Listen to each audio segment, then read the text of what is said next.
cheers to meeting in person. We've been chatting with texts and enjoyed watching you play, and we're really enjoying this weather.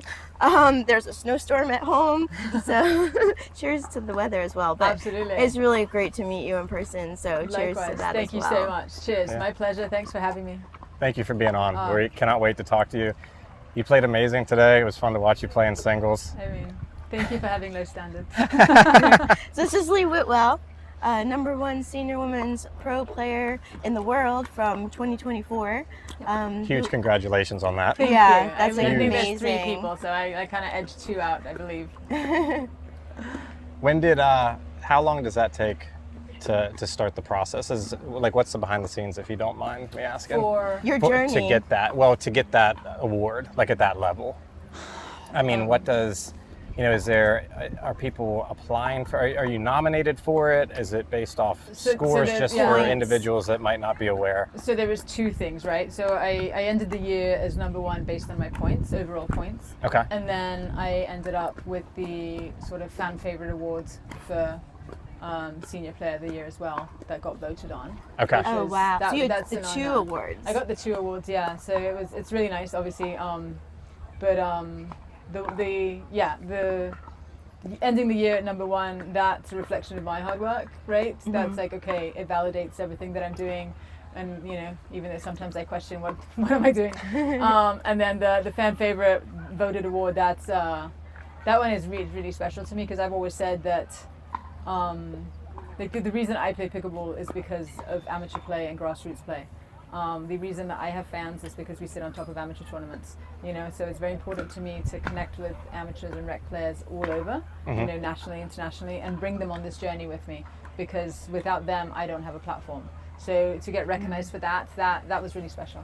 I can imagine that. Yeah, if anybody's not already following you on social media, you obviously have a wonderful presence there. You're extremely positive, and I mean, I know every time a video pops up from you on Instagram or Facebook, I'm excited, and it's a fun watch. So that's really cool to be able to see that, and for you to give back to the community so much. I mean, I know that all of us here would have stories upon stories of what pickleball gave to us. So to be able to play at the level that you play, but still give back as much as you do, is truly amazing and inspiring. Thank you. I think it's and I think that's at the end of the day, people are like, what do you want your legacy to be? And it's always, I want to be a significant chapter in people's books in their life, right? And it's all about that. It's about, look, thank you for being a fan. Thank you for everything. But how can I help you? How can I help grow the game in your area? What can I do, right? And that means more to me. I wish that sometimes I didn't have to compete, because it's tiring and hard. No, I'm kidding, I love it. But it gives me the platform to be able to do this, right? So I'm very grateful for that. But I'm very aware that I am nobody without amateur and recreational play. That's amazing, and that you're able to maintain both and balance both the intensity of being a highly competitive, high-level player, while still being mindful of the others and where you came from and what's launched your career. To be able to balance that at the same time and not retire from playing and then think about others. Yeah. So Thank you. that's amazing. And you know what? Watching you in person play, it was so apparent. Just your demeanor, and seeing you play, and your opponent, fierce player, great player, but the difference in the 2 players' demeanor is like you just seemed so likable on the court in the middle of this very intense match. So kudos to you for that as well. Thank you. That was amazing to be able to maintain that intensity of the match and still just come across so likable. Thank you. I mean, at the end of the day, it's perspective, right? Look, I'm very well aware that I'm very fortunate to get to hit a plastic ball with 40 holes.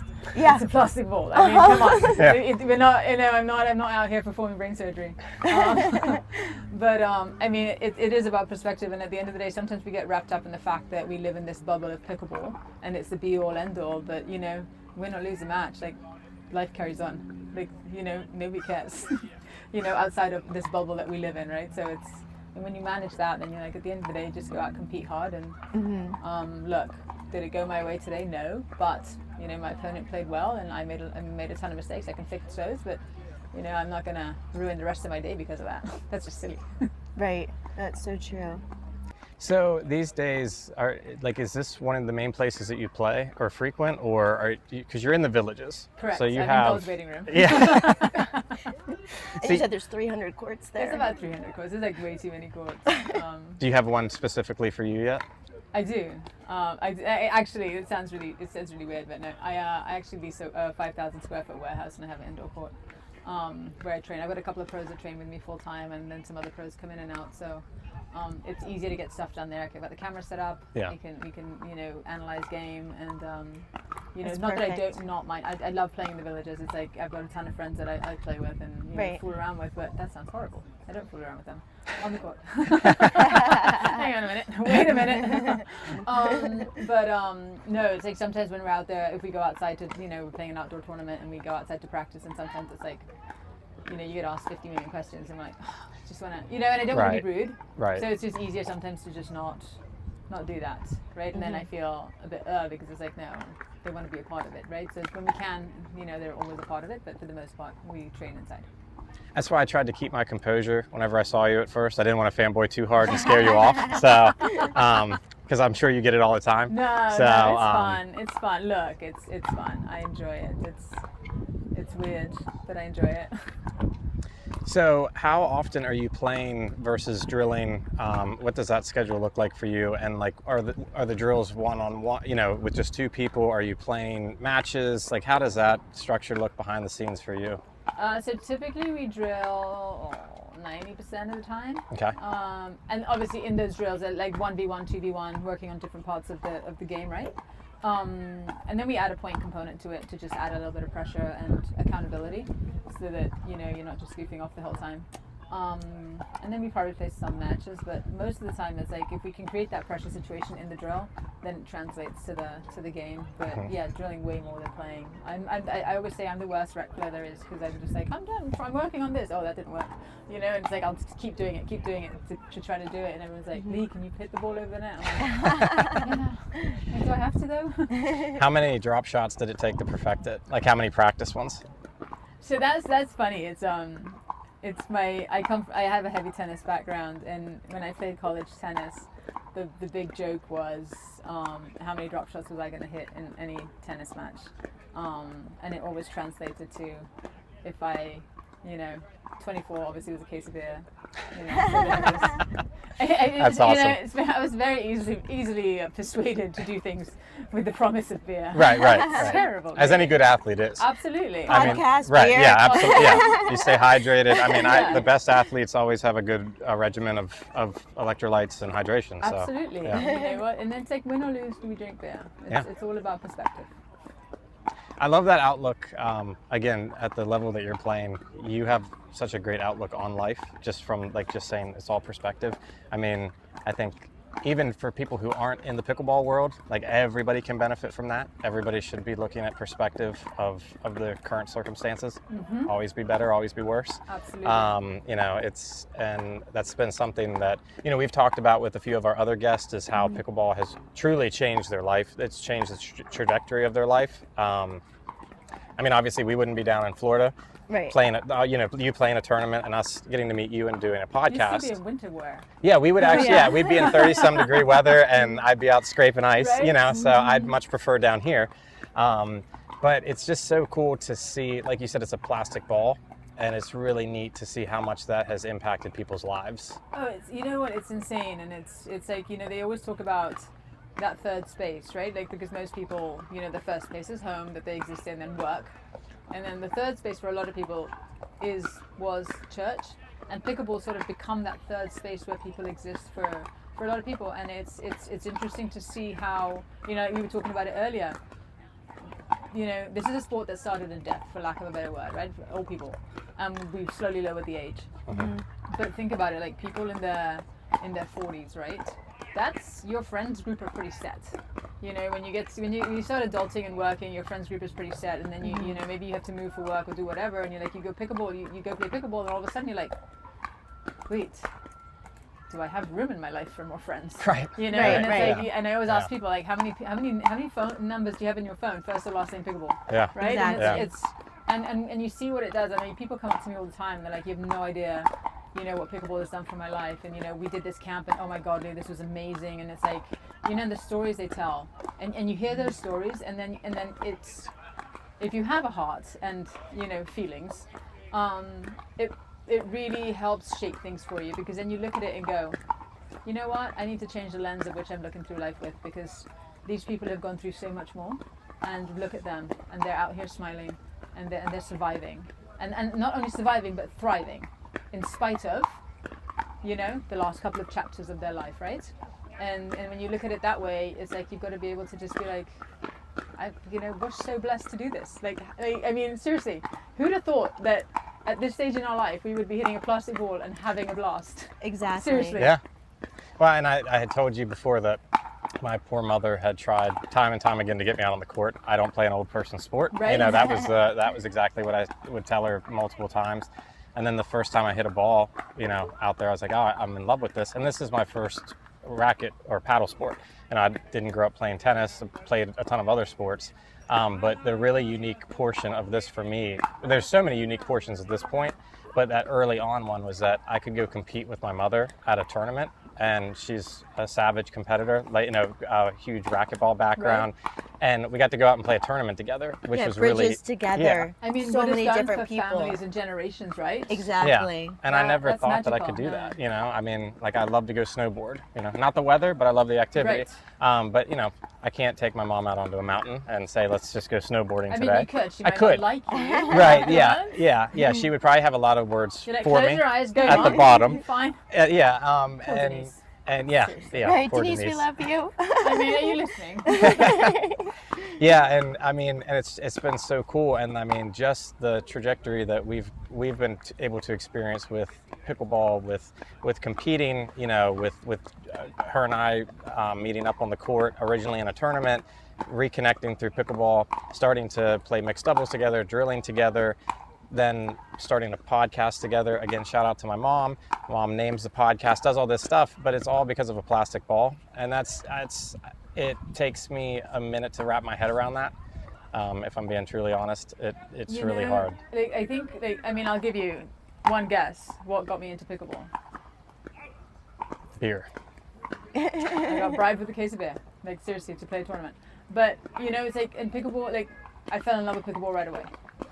But if you take a moment and step back outside of the sport, and you look at what's happening around it, and the communities and the friendships and the networking and all that's happened, that is truly magical. And to think that plastic ball, a single plastic ball, has the ability to affect people's lives in such a positive way, that is, like, I mean, that is really hard to wrap your head around, right? It's like, you look at it, you look at everything, and it's like, you know, we all come from different sports and stuff, and it's like, yeah, you know, we play tennis, we can go out for a drink afterwards, we go to dinner. But in pickleball, it's all different levels. It mix. You know, it's like, maybe you play in your own group here, you know, you're playing in your group here, but afterwards both groups come together and like, oh, we'll go to happy hour, we'll go for coffee, whatever. And everyone comes together. It's the same community. It's It is. magical. I come from a tennis background as well, college tennis and all of that. And that sport compared to pickleball, I found to be so isolating. And pickleball, it literally is magical. The communities that get formed in your local home high-level rec community, and then when we travel, the people we meet is that instant bond because we all share that passion. There's something about it, and it transcends the sport itself. No, it is, and it's like, I mean, yeah, a plastic ball did that, right? And it's crazy to think, but I love that it's, you know, I think that there'd be a lot more joy in the world if more people play pickleball. That's Because one. It truly is a uniting sport, and you know, at every level, it's like you can be a hit and giggler, or you can be your ultra competitor. Yeah. Like, there's a place for you everywhere. Everywhere. And you can travel anywhere and make connections and find friendships, and it's just, I mean, it blows me away how a plastic ball is able to do this, because I mean, like, we all had that same idea of like, I'm not playing an old person sport, right? Yeah. Like, Right. dead people play this. I'm not playing. And no matter your age or athletic background, you can go on vacation with your husband or whatever, and at your resort, just look up local pickleball and instantly plug into new people, new friends. It definitely bridges those gaps. It's amazing. And it's also, I think, the one sport, like, I'm hard pressed to find another sport that has sort of transcended every single demographic and barrier, right? Whether old, young, gay, straight, Sure. Republican, Rich, Democrat, poor. rich, poor, blue collar, white collar, Yeah. able, disabled, old, young, you name it. Like, you never know who's on the court next to you or beside you or across from you, and it's like, and it's nice because it almost feels like it's back to when we were children, right? When Yeah. we all got together. Yeah. Like in the neighborhood, and it Right. didn't matter. And then 6 months later, you're like, oh, you're a brain surgeon. Right. Right. Oh, no. Right. I'm like, I thought you were just a nice guy I want to have a beer with. Right. And Yeah, you have a great Yeah. tank, and Yeah. didn't know anything else about you, but yeah. bonded through Exactly. the court. And it's brought back that whole concept of, think about it, like when we grow up, right? We're like, oh, you got to go to college, you got to have, and then you got to get a job, and then you got to, get a wife or a husband, and you got to have a house with a white picket fence, 2.3 children, and a dog in the front, and all of this. And Everything's you're like, scripted. this Yeah. shit, Yeah. And the one thing that we forget how to do, or we're told that we can no longer do, is play. And pickleball has brought back play in adult life. Oh my gosh, You know? you nailed it. Yeah, that's so true. That endorphin rush that children might take for granted, and that adults get back as a gift from pickleball. And if you look at the landscape of pickleball, it's like our childhood playground. It's a cross section of everybody. And and it's like, wow. That's so true. I've never heard it described so eloquently. That's yeah. I mean, such a I've great tried to point. put into words for years like what pickleball means to me, and I'll just send them this link. So thank you. You're welcome. That was Hey, wow. I mean, look, we get to play again. Yeah. Yeah. Isn't that fun? And if you get to play, guess what? You're having fun. And joy comes joy back into comes your back. life, Exactly. no matter the background or the previous chapters. Correct. And we've met some guests with stunning stories, like really tragic, sad stories, and you can't tell when you're talking to them about pickleball because in their present chapter they have that joy that pickleball helped to bring them. And and for us to have a front seat at that, that's such a privilege. How I mean, lucky. come on. How lucky are we? Statistically, I mean, literally statistically to We get be to exist at the same yes, time with pickleball. literally. I mean- Yeah, I can't I fathom don't know. that I either. might have preferred dinosaurs. I don't know. I mean, It's a toss up, It's a I toss-up. mean, but no, I mean, but how lucky are we to have a front seat Yeah. at seeing the growth of this sport and seeing Right. how it impacts people every single day. That's actually a huge reason why John and I love doing this podcast, is because obviously we're promoting it as a platform among people who are already in the sport, but we also try and promote it as a platform for people that maybe have heard of it but haven't tried it yet, Yep. because we believe in everything that you're saying so deeply and passionately. So we want to try and spread the word. Yeah. Pickleball, just try it. I mean, it's we're sort of one step removed from being a cult, Yeah, but in a good way. Yeah, I was gonna say like one some, step below CrossFit. Yeah. some cults are okay. No, but but it's like this big thing of like, wait.